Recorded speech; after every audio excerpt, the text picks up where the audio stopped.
जब मैं engineering university UET Lahore में इंजीनियरिंग की तालीम हासिल करने गया तो जिस हॉस्टल में ठहरा स्पोर्ट्स कॉम्प्लेक्स, मुझे बताया गया कि इसी हॉस्टल में थोड़े दिन पहले जुनेद जमशेद बहुत ज़्यादा मशहूर होके दिल दिल पाकिस्तान गा के फारिग होके गया है।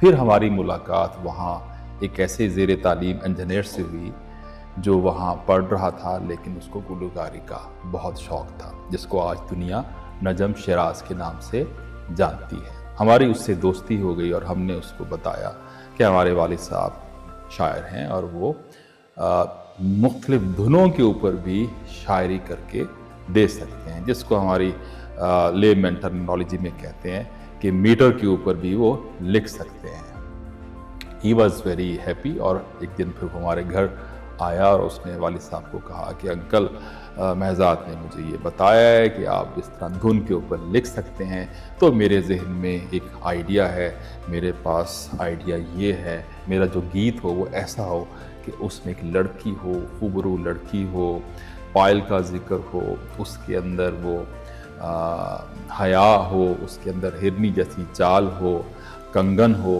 तो ये सारे अल्फाज हों और ये वो धुन है। और फिर उसने वो जो धुन थी उसने माचिस की डबिया के ऊपर बजा के अब्बू को सुनाई। अब्बू ने बोला, अच्छा तुम क्या चाहते हो? तो उसने बोला, अंकल अगर हो सके तो इस धुन के ऊपर आप लिखें और ये अल्फाज हों, और मुझे कोई हो सके तो 2-3 हफ्ते में ये गाना लिख के आप दे दें। अब्बू ने बोला, अच्छा ठीक है, और मुझे कहा, बेटे आप जाओ और अंदर से चाय का बंदोबस्त करो। मुझे याद है कि मैं 5 मिनट 10 मिनट के बाद जब चाय लेकर आया, दोनों को सामने रखी, तो वो गाना मुकम्मल हो चुका था, जिसको दुनिया मेरी आंखों में समाई एक लड़की के नाम से जानती है, और वो गाना फिर बहुत ज़्यादा पॉपुलर हुआ। तो अब्बू ने उसको बताया कि भाई, जिस शायर की 50 किताबें हों और उसका मुताला बहुत ज़्यादा वसी हो और वो मोस्टली जो शायरी करता है इज़ फुल ऑफ डेप्थ, उसके लिए इस तरह की शायरी, इस गाने की शायरी, ये it's not a big accomplishment, it can be done very very easily at his level.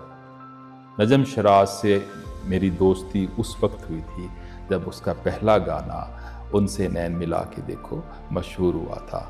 मुझे याद है कि हम यूनिवर्सिटी में वॉल्स के ऊपर उसके इश्तिहार लगा रहे थे जिस रात ये गाना फर्स्ट टाइम टीवी पे ऑन एयर होने जा रहा था। उसने मुझे याद है, मुझे ये बताया जब वालिद साहब बैठे हुए थे कि देखो, भले ये गाना हो, भले वो कम्युनिकेशन स्किल्स हो, अपनी आवाज़ के अंदर थ्रो पैदा करो। मुझे आज भी ये लफ्ज़ याद है, थ्रो पैदा करो। थ्रो का मतलब ये है कि जब भी आप बात करें वो लोगों के दिलों में उतर जाए।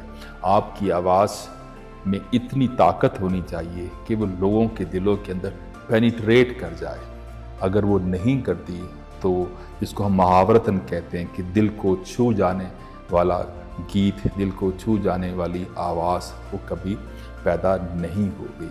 और उसने मुझे बताया कि एक गुलकार का, एक कम्युनिकेटर का अपने माइक के साथ क्या रिश्ता होता है और उसको कैसे इस्तेमाल किया जाता है, जो कंटेंट्स दिए जाए उनकी डिलीवरी कैसे की जाती है, depending upon the poetry. For example, अगर गाने के अंदर दूरी है, उनसे नैन मिला के देखो, ये धोखा भी खा के देखो, दूरी में क्या मज़ा है, इसका भेद लगा के देखो।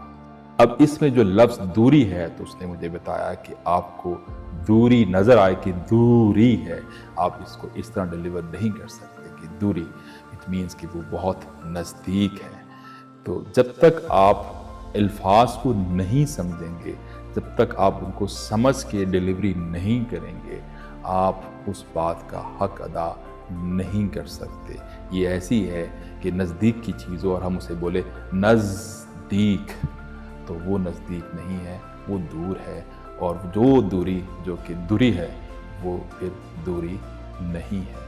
इस एक्सपीरियंस को समझें कि एक अच्छा गुलकार भी बाज़ दफ़ा आपको बहुत से अच्छे कम्युनिकेशन टिप्स दे सकता है कि जिसमें कंटेंट्स को पढ़ना, उसकी राइट डिलीवरी करना, जहाँ रुकना है, जहाँ रुकना नहीं है, किसको तेज़ी से पढ़ना है, किसको आहिस्ती से पढ़ना है, आप एक अच्छे गुलकार से ये तमाम टिप्स लेके अपनी कम्युनिकेशन स्किल्स को बढ़ा सकते हैं।